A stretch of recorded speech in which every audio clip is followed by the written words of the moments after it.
Greetings one and all, this is Riddim Works and welcome to my channel with some Destiny Iron Banner. I think it's Iron Banner or Iron Banana or Crucible. Well, it is Crucible, but I don't know if it's Iron Banner action or just regular shit. It doesn't really matter at this point. But after the somewhat emotional video that I put up in relation to Uncharted 4's Lost Treasures DLC, I needed to bring it back down. I need to bring it down and focus and center on my headspace being where it usually is with gaming and not be emotional and carry that shit over to games I enjoy playing. You know what I mean? So that's what I'm doing now with this video, and it's basically my half-year gaming report of 2016. Ba-da-ba-ba-da-ba. Now, before I go into that, there is a famous saying, a famous quote by the great Bob Marley, and the quote is, "In the abundance of water, the fool is thirsty." And in gaming, it's no different. But I do have a grey area which I'm going to put to that saying. Now, even though there's abundance of water, there's spring water and there's tap water. There's spring water and there's dishwater. There's spring water and there's bath water. So you see where I'm going with this, right? Okay. Now, it's not so much that there is not enough games to play, but it's the quality of the games, in my opinion. Now, you know, my opinion may differ from everybody else's, and that's fine. I've got no problem with that. This is a free, open forum to make your views heard and known, disagree, debated, or be impartial about. And that's fine. That's what makes our world so great. Now, in line of the last 6 months of 2016, what has been my highlights, what has been my lowlights? Well, I'm not even going to go into the lowlights. I'm just basically going to let you know what I've bought, what I've played, what I hope to play. Now, obviously, the first game that was number one on the list of the first half of 2016 was the very same game that put me in an emotional state, let's say. And you already know how I basically feel about that game. It's not so much about the game, personally speaking, it's about the rollout of the stuff that's supposed to be in game. You already know that, so I'm not even gonna go into that because I don't want to go into that dark place again so soon. But yeah, Uncharted 4 was definitely my hype moment of the year thus far. What else? What games am I playing more? What games do I play the most? Have I played the most of the last 6 months? Well, is this one? It's Destiny. It's a compendium, you know. It's one of the few games that just gives you so many different things to do in the game, you know. I keep saying it, and I keep saying it, and it's worth repeating. It is one of the most robust games and social-centric games I've ever played on current-gen consoles. And, you know, I don't even think about the amount of money that I've spent on this game, you know, to warrant the enjoyment that I get from it, because there is just so much to do. Do you know what I mean? But the one thing I really want to achieve before the Rise of Iron expansion is to actually complete the King's Fall raid.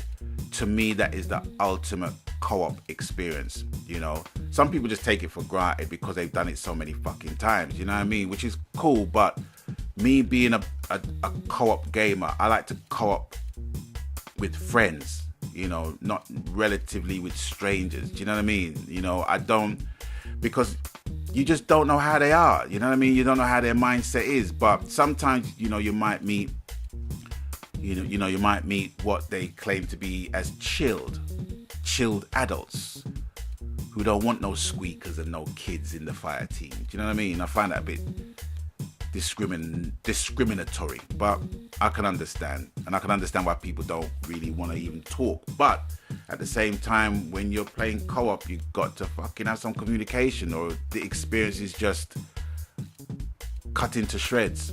But Destiny is a game that I've been playing constantly, even more so than Uncharted, which I never thought.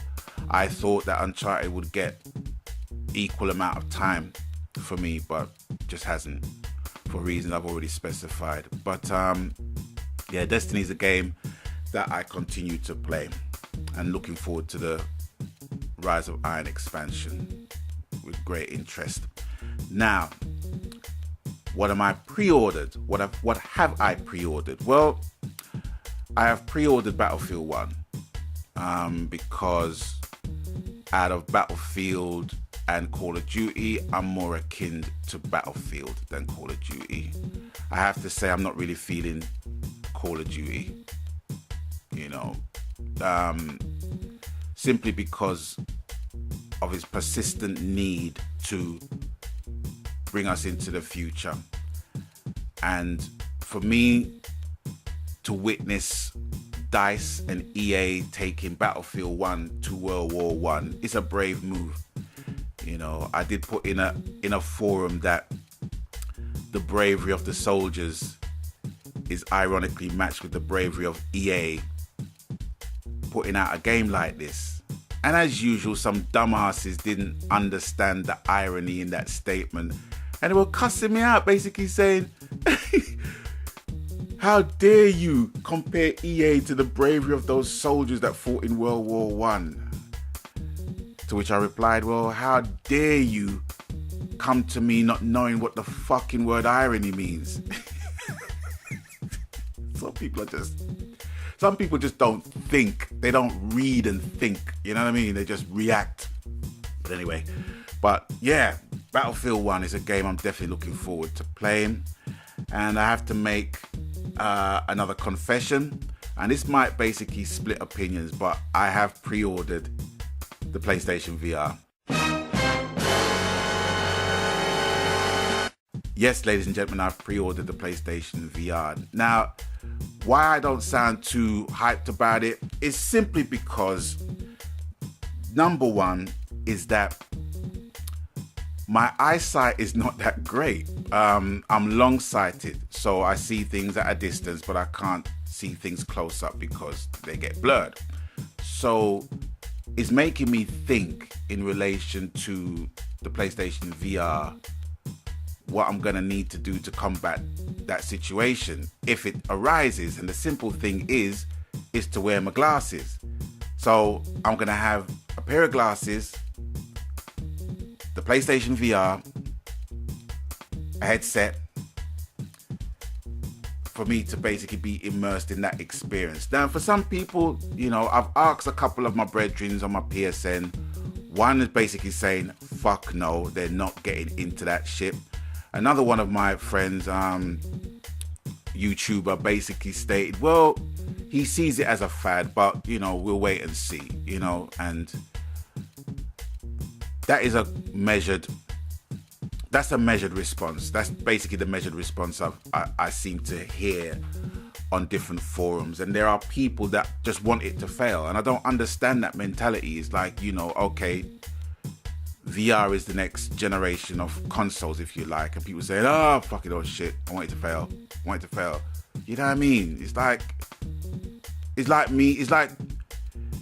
one of my friends basically saying, okay, their children's taking their GC or G, whatever exam, their A levels or their O levels, whatever you want to call it. And I'm thinking, fuck, I hope she fails. There's no sense in that. Makes no fucking sense. You know what I mean? That's just being bad mind. Caribbean colloquial speak. You're just being bad mind. You know what I mean? So for me, you know, if Sony or, you know, Microsoft is making something relating to gaming that's going to give me a different experience, yeah, I'll subscribe to that. Do you know what I mean? Yeah, I'll subscribe to that. I don't have a problem in it, but the basic problem for me is just simply being able to see shit through the freaking VR headset. That's all it is for me. You know what I mean? You know, I don't have no great hopes for really outstanding games being presented from day one, because look at the PS4 and Watch Dogs. Look at PS4 and freaking Call of Duty Ghosts. You know, look at those games. Look at the PS4 and Killzone Shadow 4. You can't even give that game away. But, you know, better games have come since then. So for me, right about now, that's more or less covered my 6 months of gaming in 2016. What hopes do I have for the future, basically? Well,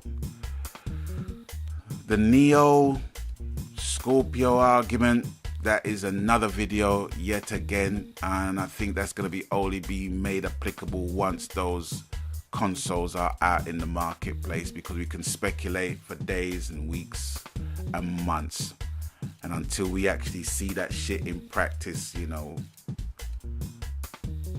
we're not gonna know fuck all, unless we are the privileged few who will get early access. You know what I mean? And even then, you know, one person say so doesn't mean my experience is gonna match his.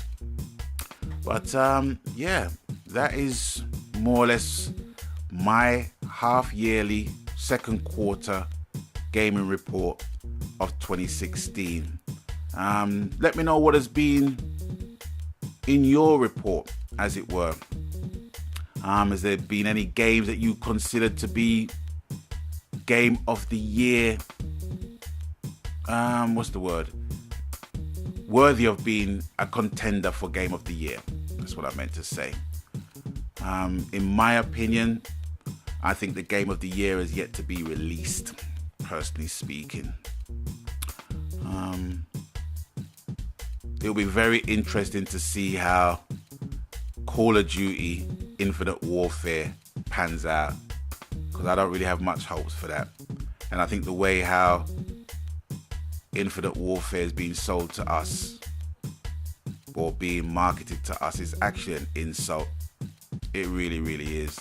You know, I find it obscene to feel, okay, well, we're not going to get the amount of people we're going to get buying this game, so we're going to put like an old game, which is going to basically run out of server help within a couple of years.